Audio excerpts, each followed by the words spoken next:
Okay, we are now doing part 3 on wrestling with God, religion, spirituality in relation to fertility struggles. I'm Dr. Amy Barron. We've had a number of discussions already here on I Was Supposed to Have a Baby. We've talked with Chaya Hat, who spoke about her anger with God. We just spoke, and that was last week. You guys can check that out. That is on our page and will be available. It's also on our YouTube channel, and it will be available also on our podcast starting early next week.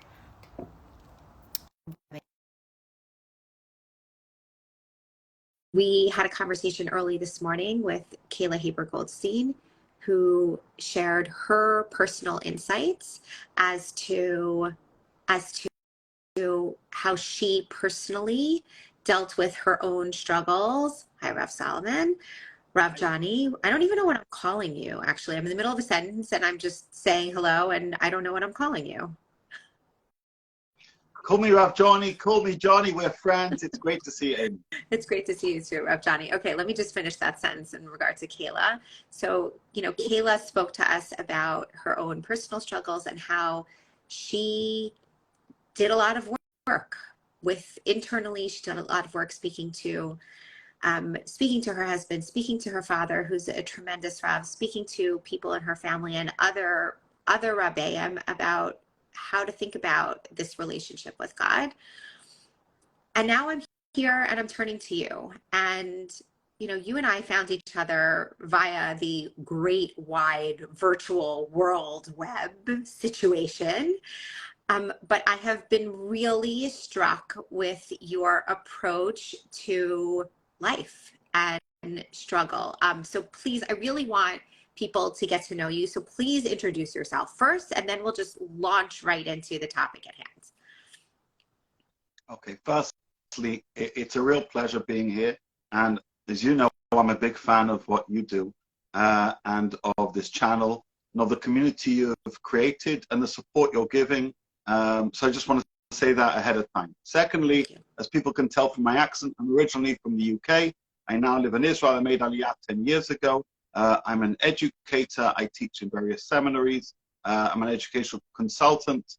But in particular, in recent years, I've taken to being a rabbi for those without a rabbi, which means lots of different things to lots of different people. But simply put, I provide online spiritual coaching and halachic consultations to men, women, and couples, and oftentimes talking about some of the greatest difficulties that they're encountering if they're not fortunate to have a spiritual guide in their community or somebody they have a relationship with. And through doing that, I get to know people and listen to them and try and be the kind of religious guide and support that they need, offering wisdom generally from people much smarter than me, whose words and teachings I've been privileged to study.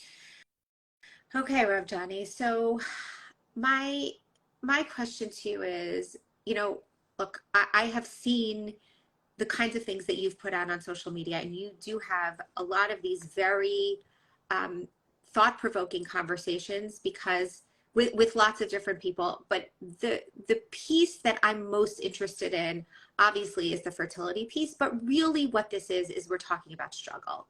We're talking about what happens when life doesn't give you what you expect. What happens when things, take a left turn.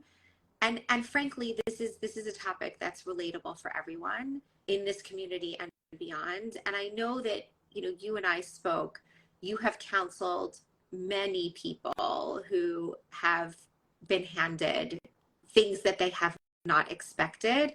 And I'd like to hear about your framework. And I think I'd love for you to tell the story about the person who contacted you. I think it was a family member of someone who I believe had a stroke, and he was just grappling with, like, what is my place in the world even anymore?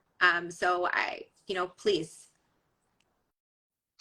Okay, so just to respond, because you use the word counsel, rabbis and religious guides do offer counsel, but I want to be very clear, and I think it's important people know their lanes.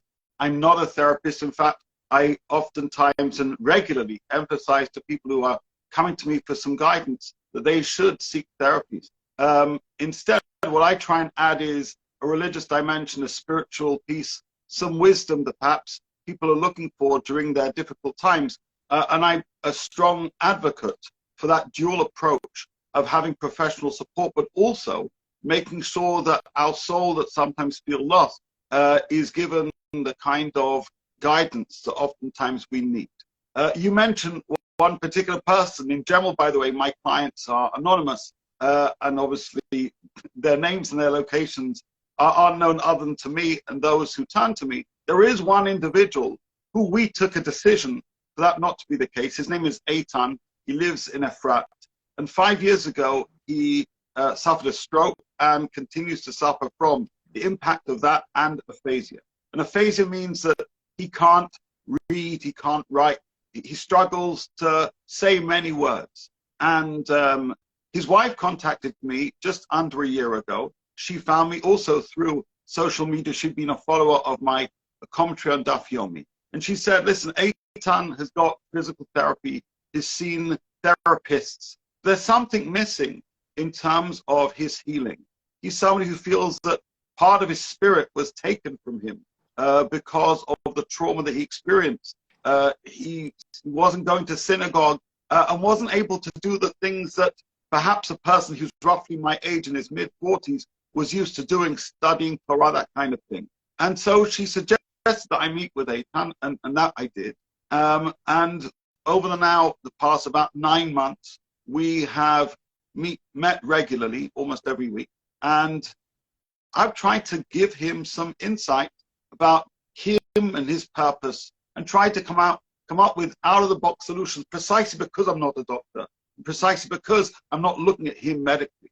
Instead, I'm looking at him as a human being, and as a soul, as somebody with pain, as somebody who's trying to find an outlet for both creativity and purpose. And we've experimented with some things, and a number of them have come to fruition, painting and creating. He's now doing some awesome Lego pieces.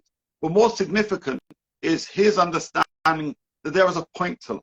His understanding that, yes, bad things happen and they are bad. And this is something I really want to make clear. All too often, kind of theologians sometimes try to adopt it's okay, it must be from God and therefore it must be good. Here's the deal. I don't know what's from God and what's not. You know, I drive a car, a hybrid car, and I don't know to what extent is its movement based on me or really cool machines that are driving the car. Certainly, I'm not in a position to determine where does my actions end and God's begin. What I do know, though, is it's okay to say it sucks. It's okay to say that if you're limping and you can't move your arm and you can't put a full sentence together, it sucks. It's acceptable. More than that, I think it's essential. Because unless you know your needs, firstly, you can't address that to God if you wish to.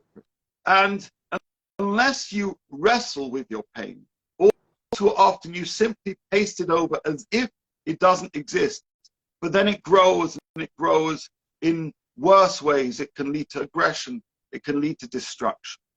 So acknowledging what is bad while celebrating who we are, acknowledging what you've lost while growing with the strengths we have within ourselves, which are remarkable, is something which I strongly believe in. And thank God, through the regular meetings I've had with Eitan, it's led to a shift in attitude. I haven't healed his leg, I haven't healed his arm.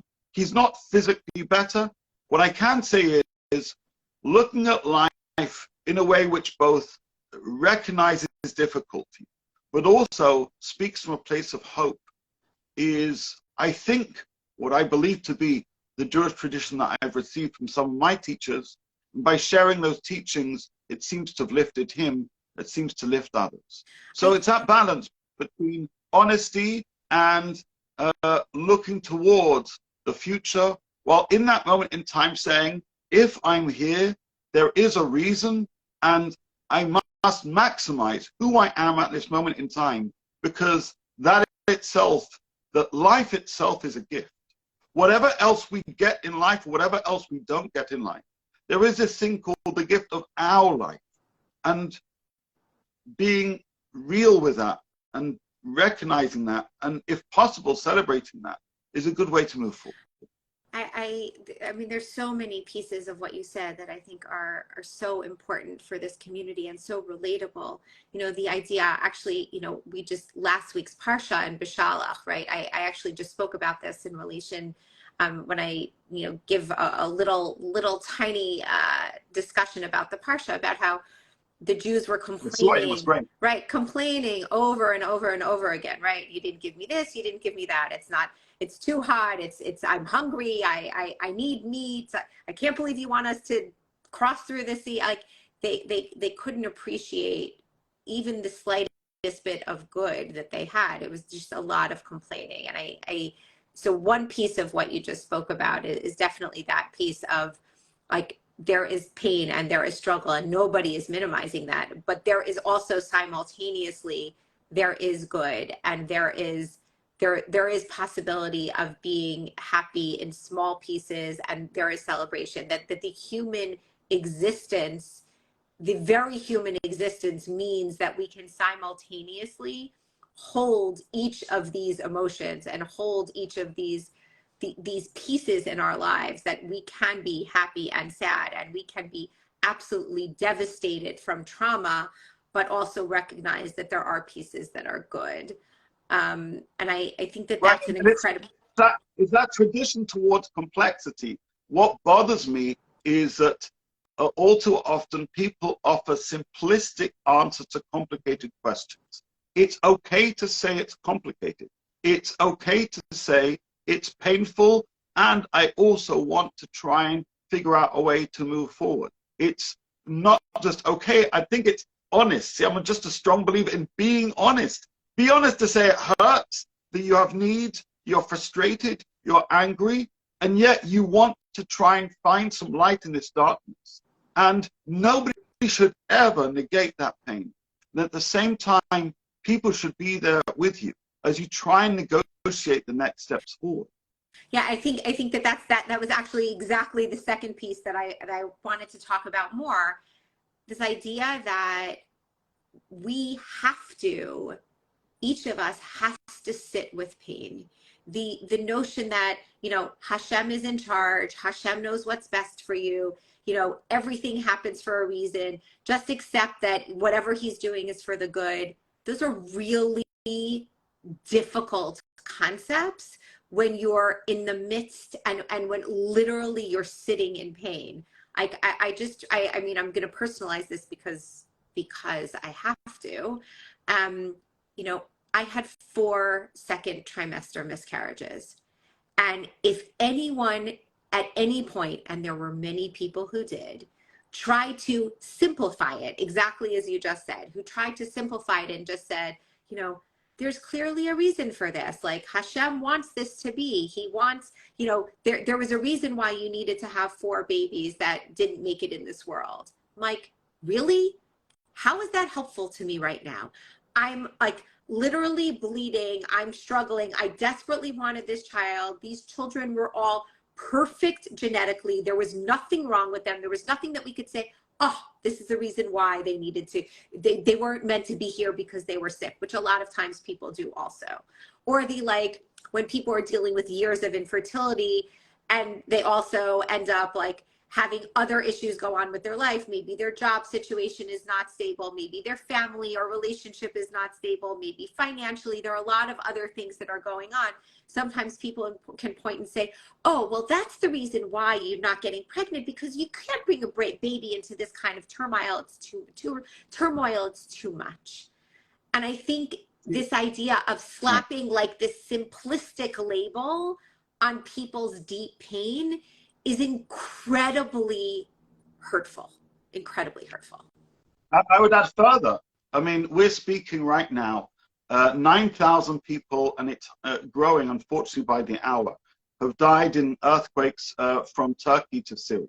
And when there was an Asian tsunami, as you will know, about a decade or so ago, there were certain theologians who claimed to know why these things happened and didn't. And Rav Aaron Lichtenstein, I mean, speaking for so many, you know, was furious and said, you know, how dare you? what kind of arrogant person are you to think that you know why something happened?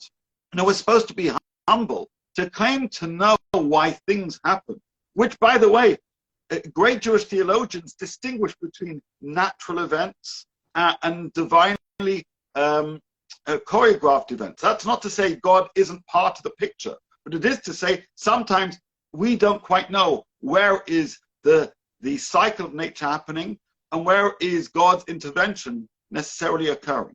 So when somebody comes along and presumes to know that moment, that blip, that place, that imprint of God in what's going on, I find it to be heretical.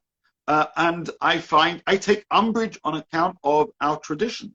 I take umbrage because what it kind of claims is this person knows more about God than God says we can ever know about God. And that's not just expressive of hubris, but it's simply sheker. As I say, it's a lie. You don't know, and in fact, claiming you do is wrong. Claiming you do when somebody's in pain is wrong and insensitive. And when one takes that position in time, they're creating an aversion of a faith. They're creating an idol of their faith because they've made God in their image rather than recognize that human beings are created in God's image. If somebody's created in God's image, then you should treat them with kid gloves all the time, and if they're going through pain, even more so. But for somebody to claim that they know, as I say, the program that God is running, right? The map that God has drafted, they know somehow the intervention happening on earth is arrogant, it's hubris, it's wrong, it's false, it's hurtful, and it does a disservice to faith.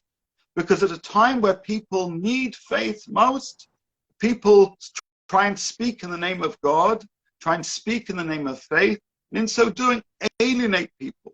At a moment where people are trying to reach out, they're actually oftentimes crying out to God. But if I portray God as being the actor, as being the string that's pulling whatever's happening in your life with certainty, then I want to talk to God. So you actually alienate somebody from their creator when they oftentimes most need that relationship with the creator, because you've made the creator into a fiction of your own imagination. So I get very upset when that happens in general, and especially when I see it happening in times of great trauma. It's like you take the biggest of fists and smack somebody's stomach when they're already bowled over with pain. Anybody who does that is a verbal bully. You know, our sages talk about something called onna'at dvarim, which basically means hurting somebody with words. You're hurting somebody with words, and as I say, creating basically like a golden calf in your midst by fictionizing what you claim to know is the way and will of God. So I think that's terribly wrong, terribly hurtful, and terrible. And I'm going to assume, based on what you just said, this idea, you know, that when people are struggling, sometimes, you know, the others in their life will say, oh, well, it's because you didn't do X, or you should just, if you were just, I'm going to go like more modest, if you were more careful about X, Y, or Z, if you didn't wear this kind of a wig, if you prayed more, I mean, fill in the blank, right? I mean, but we get these, and I've heard crazy stories. I mean, I'll tell you the most wild one possible, or at least in my opinion. There was a woman who wrote to me once, I think it was about a year ago, and she was talking about the loss of her child, that she had a stillbirth. It was a very public stillbirth. She was very far along in the pregnancy, and she had a neighbor. It was an anonymous neighbor, but she thinks she knows who it is. She had a neighbor stick a note in her mailbox saying, you should be more careful with being modest, and then this won't happen next time. So, Rav Johnny, what do you say to that? I'll say two things. I think my previous comments were sufficiently coherent. I mean, I say it's sheker and it's insensitive. It's an aversion of Judaism. Now I want to distinguish two things. There are some people who just pick whatever they think to be what they call their meshigas, right? In this case, there's some lady who has a meshigas about being a Mishigas modest meaning, I'm policewoman, just right? translating for a second. Mishigas meaning like nonsense, silliness. Yeah. Right. So there are people who pick some random practice or some random, positional perspective and make this claim that they know that there's a correlation between deed X or failure to do deed X and outcome Y. They say that's just sheer heresy. It's lies. It's deceitful. Aside from it being hurtful and showing a complete lack of humanity. I mean, the amount of transgressions, Torah transgressions, that such a person commits, would take more than two hands, suffice to say. So that's point number one. But I want to add point number two, which is sometimes people think, actually, I read something somewhere that. They'll claim that they read that, some book tells me X, Y, or Z. And you know what? They could probably even find me a line which, if read shallowly, perhaps could lead to that conclusion. The problem is, we don't read our texts shallowly. And if we do, generally we're fools. So weaponizing Jewish teachings is also a terrible thing. So there's lack of nuance. There's oftentimes ignorance, which is then directed to people who are suffering. And there's sheer prejudice and fiction, which then is used to pounce on individuals in their hardest moments. I don't know what faith those people think they're representing, which sure as heck ain't Judaism. And I wish people would just understand. The Gemara, the Talmud says that Torah begins with acts of kindness and ends in act of kindness. It begins with God clothing Adam and Eve, and it ends with God burying Moses. And it's there to teach us really that is a framing of the entire Torah. And anybody who somehow misses the beginning, misses the end, and somehow thinks that they can find a hint to one particular practice that they believe to be the reason why God does so, as I say, it's lies, it's deceitful, it's arrogant, it contravenes so many Jewish laws and Jewish values, but in particular, it causes distance with a person in pain with God. And while I'm not saying that everyone in pain must be crying out to God, what I do know is when a person is in pain, they often feel alone. And for some people, having a dialogue, sometimes a whispering dialogue and sometimes a screaming dialogue, but having a dialogue with their Creator is meaningful, perhaps even cathartic. So this imagery and these false depictions, these false idols which people are creating with words, are a complete misrepresentation of Judaism and should end. They have no legs to stand on. Their fiction, their sheker, and the Torah says, midvar sheker tirchak. Stay very far away from lies, from falsehood. It's one of the few things, by the way, that the Torah ever uses that strong language. It doesn't just say don't do something, it says stay far away from that. Because once you begin that slippery slope, it's hard to backtrack. And so we really need to be careful with what we say. We need to hear the pain of another. And if we actually paid attention to Torah teachings and rabbinic interpretation of Torah teachings, we'd know the phrase Imo Anochi B'tzara, which actually translates as I'm with that person in their pain. There is a deep imagery that when we're in pain, God's in pain with us. God isn't the being creating our pain. God is a being alongside our pain. That is an exquisite image. Some people struggle to relate to it during tough times, but it's nevertheless an exquisite one. And that is what we need to be not just teaching, but modeling. Modeling means, if somebody's in pain, be there. On a very simple level, if God forbid somebody has died and they are mourning. In fact, it is customary that when a person comes to comfort a mourner, you're supposed to sit at eye level, as if to say, I'm with you. I'm right there with you. Wherever you're at, I'm there. That's what we're supposed to do. And so anything else other than that just ain't Judaism. I'm just struck by by this image of, like, I love the way you said that, like, that's just, it's not Judaism. It's just not Judaism. What these people are doing are not Judaism. I mean, so my question to you is, so, okay, you know, Kayla also spoke about this idea of God being next to us instead of God being that person that's just giving us the pain and just, you know, throwing more and more things at us. He is there next to us. He is there with us. Okay, but give me a little bit more there. I mean, how do we think about our pain? How can we think about, you know, how do we think about our relationship to him in regard to pain? And what I specifically mean is, what are his expectations of us? How should we go about trying to have this kind of relationship? I mean, I think that, you know, we talk about, we, the Jews, talk about our relationship to God as a husband and a wife. And when we're in pain, you know, if you akin that to a husband and wife relationship, I think, you know, it's hard for the other person to understand your pain. It's hard for them to feel your pain.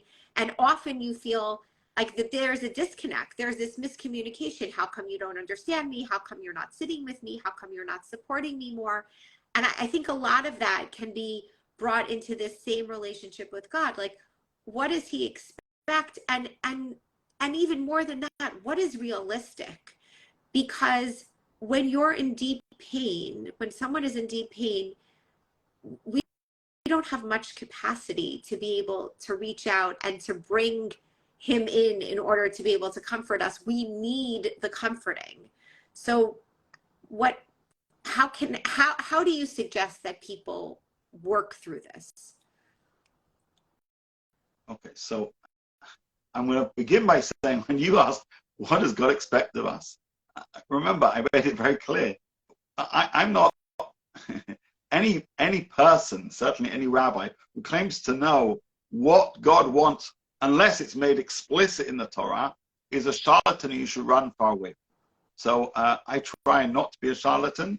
And so I'm not going to tell you what I don't know what God wants. What I do know, though, is the way the Jewish tradition, the Bible, and the Talmud and the rabbinic teachings reflect our connection with God is as a relationship. Now, you said perhaps like a husband and wife, which is one dynamic. Others have different models, but let's work with that. So what happens when the person I love is in pain and you're with them? Unfortunately, last year my wife went through cancer treatment, so it's pretty close to home. And what happens when the person you love is going through anguish? You're there for them. You hold their hand. You try and give them encouraging words. You can't necessarily solve everything. It's a presence. I want to read to you a line. You know, I'm inspired by many different teachers, amongst which is Rabbi Jonathan Sacks, and he says something very important. He says, faith does not render us invulnerable to tragedy. It gives us the strength to mourn and then, despite everything, carry on. Being a person of faith doesn't mean life isn't going to suck. Doesn't mean that somehow I'm going to have Teflon clothes. Anything that people throw at me is just going to kind of fly off. I'm a human being. I live in the world. I'm physical. I'm mortal. Right? People of faith have good days and bad days. They're born and they'll die. Some perhaps after a long period of time, some less. Some people get sick and some people have rough times. That's not an out of the ordinary. That is a definition of being human. So in terms of God, God is a presence. We consider God to be our creator. And we also consider God to be a force who makes differences in the world every day and every moment, but also allows the world to operate in a certain natural way. You know, supernatural miracles don't happen that often. So having a relationship with God means being aware of God's presence where possible and crying out to God when things aren't good, because that's what I expect somebody whom I love, or who loves me to do, to be honest and to be real. And that's why I'm so against this kind of dismissiveness of saying it's all for the best, because I think that detracts from our desire and our need to cry out to our Creator, to our beloved, and say, this isn't right, or this isn't good, or I'm in pain, or I have needs. That doesn't automatically make those needs fixed. Doesn't make Eitan's leg better, right? It doesn't make somebody who is sick all of a sudden healed. But it makes the relationship real. And that's the key thing. A relationship with God has to be real. And therefore, being honest with God, I think, needs to be rule number one. Being true and telling God, this is what I feel. That doesn't necessarily mean that I'm going to get what I want, because that's not how the world works, not necessarily how God works. And we don't necessarily understand why certain things play around. Let me tell you one of the most powerful insights I ever read. It was from June 2014. You may remember, here in Israel, 3 young men were sadly kidnapped by terrorists, and the parents of those 3 young men were inspirational in terms of their faith in difficult times, and there were great prayer rallies in different parts of Israel and across the world. And one of these prayer rallies that took place at the Kotel, the Western Wall in Jerusalem, some of the friends of these boys were praying. They were praying for Gilad, Eyal, and Naphtali. And the mother of one of these young men, Racheli Frankel, who I consider to be a remarkable role model, somebody I'm privileged to know, she came up to these friends praying. And they're praying for the welfare of her son. They're praying for him to come back safely. And she said, I'm going to quote you, she said, God isn't our employee. Yes, we must pray, and yes, our prayers have their effect. But the Creator of the world doesn't have to do what we say. And I remember reading that, and I kept those words in 2014 and thinking, what remarkable insight. She was there praying alongside them. She was crying out to her Creator. But that is what prayer is. Prayer is the act of crying. Prayer is the act of calling out. What happens next either has been predetermined. In that case, sadly, it was. Those boys, unfortunately, by that point, had been killed. Or it will be what will be. But the notion of faith is being aware of God's presence. The notion of being in a relationship with God is being honest in that relationship. But it isn't always getting what we want. Firstly, because the world has movement unto itself. And secondly, God isn't our employee. So I'm humbled by that kind of story. Thinking that faith is like a magic wand, I think, is to infantilize it. I don't think faith operates that way. In fact, Rabbi Joseph Soloveitchik made it very clear. Oftentimes people presume that those who are religious have all the answers. He says, on the contrary, those religious have many more questions. Life is much more complicated because you're not quite sure what to attribute things to. That's the whole point of it. I don't know, right? I don't know where I end and where God begins. What I do know is I need God and I'm here on earth. And so that's what a person of faith does. They live with an awareness of their vulnerability, with an awareness of their mortality, trying to do good in the world, trying to be a light to the world, trying to communicate to their Creator. We're not presuming that we're going to get what we want. I don't presume God's going to play me any particular card today or tomorrow. I mean, first of all, I need you, please, to send me right after this. I need you to send me all of those quotes from Rabbi Sacks, from Racheli Frankel, from the last person who you just quoted, who the name is Rav Soloveitchik, correct. My brain is starting to fizzle out a little bit. But I need you to send me all of those quotes because I think they're incredibly powerful and beautiful ways that I think that we can bring those to the broader I was supposed to have a baby community in a very tangible and succinct way. Rav Johnny, how, I mean, in closing here, everything that you're saying, I think for those of you who are just listening to this at some point and are not watching, all I'm doing throughout this entire conversation is I'm just nodding. I'm nodding over and over again, because so much of what you say just intuitively makes sense, and it resonates very much, because people, it not only resonates to me, but I know it resonates to so many people in this community, because they are deeply searching for meaning and searching for connection and trying to, and not understanding why they feel like they've been abandoned, and why they feel that no one's looking after them anymore. And so this idea of God sitting next to them and giving people the tools to come and sit and to actually be supportive for someone who is deeply in pain is one of the tenets of the things that we try to do here. And I love the fact that you spoke about that as well. I'm going to close with. Can I just add? Yeah, please. Sorry. Please. I want to add one perhaps final insight. It's something I wrote actually a few years back, and unfortunately I had to rewrite it a few days ago. A few years back, some dear friend's son died, and then just recently, you may have heard of this tragic accident that happened in Jerusalem, where a young girl was killed, and I was with her mother a few days beforehand when I was in the States. So, we were just talking about things. Rav Johnny, I will tell you that right before this call, I was just at a Shiva call to the family of the people who were driving the car. So they're in my local community. So this hits very close to home right now. Right. And so there was this terrible accident, this terrible tragedy. So let me tell you an insight that I wrote a few years ago, which, as I say, I repeated. Those who deal with loss and death in the Jewish community are called the Chevra Kadisha. That means that the holy community.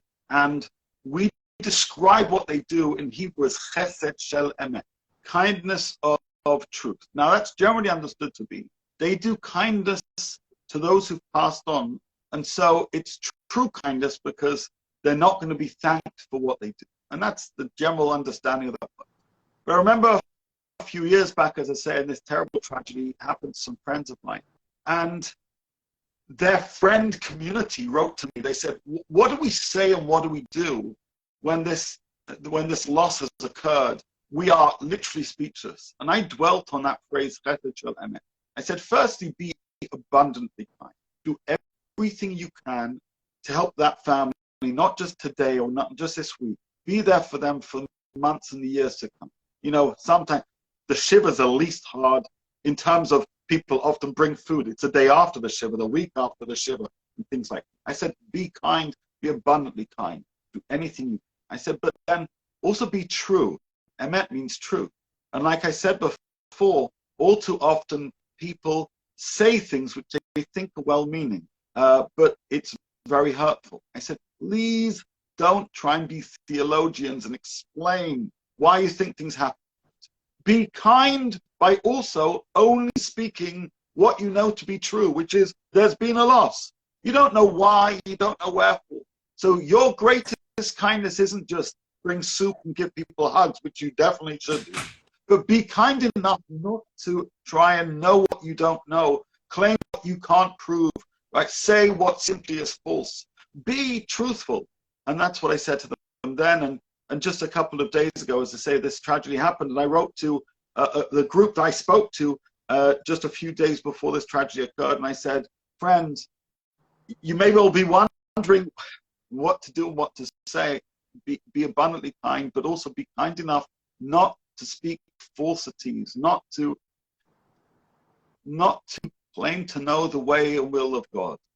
The greatest kindness you can do is to know your limits in comprehension, and therefore supplement what you don't know with what you can do. And that's what Chesed Shel Emet is during times of tragedy. And I've seen them close hand. I've seen them with good friends. It's the kindness of not claiming to know why. It's a kindness of simply being present. It's a kindness of I'm with you with your pain. Not that I know why, though. Thank you. Yes, in this tragedy specifically, but frankly, in all tragedies, you're exactly right. There are people who come out with this sheker, these falsehoods, as you just said, in this past time, and it pushes it happens. What happens is that it does exactly as you said. It not only pushes people away from the person who is saying it, because it just makes them feel so disconnected. Like, how could you possibly even say something like that to me in the depths of my pain? But turning it full circle to this exact conversation of our relationship to God, these falsehoods, these pretending to know when we really don't know at all, it assumes lots of things about God and about the ways in which he operates that we know nothing about. And therefore, and now I'm using your words, it pushes the person also away from God.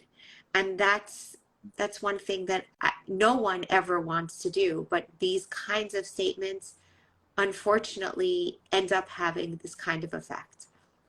So Yeah. if there is anything that the people who are listening to this can walk away with and take away, it is all of the things that we always tell you here at I Was Supposed to Have a Baby.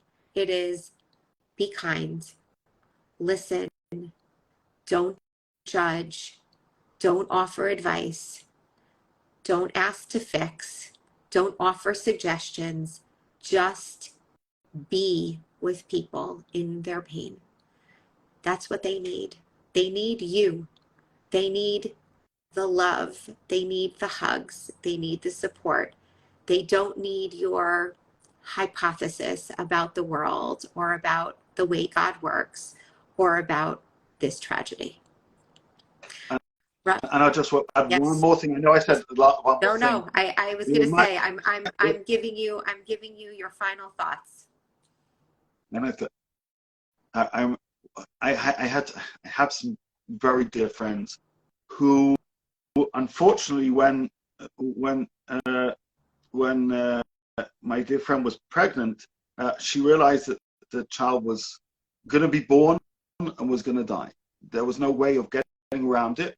And this couple, good, very close friends of mine, gave birth to a child called Donnie, sweetest kid in the world, and sat with him in hospital for some months, knowing that a demise was going to happen. And this happened, I had already made Aliyah, and I actually made 2 trips to the UK during that point, and I made sure to visit Donnie both times. One time I was on my own, one time I was with my wife. And I remember we sat with Donnie and we held him and stroked him, and he's such a beautiful kid. But then the couple said, we just need a breather. Can we go somewhere else? And we did. And then all of a sudden, within a few minutes, they started telling jokes, and we were giggling. And I was wondering, why are we giggling? This is like a terrible situation. You know what their need was? Their need was to tell a few jokes with some old friends. And people don't always realize that a person in pain, sometimes they need soup, sometimes they need a hug, sometimes they need to smile for a few minutes, knowing what's about to happen, because we all knew exactly what was about to happen. We shouldn't predict what people need. We should ask what you need.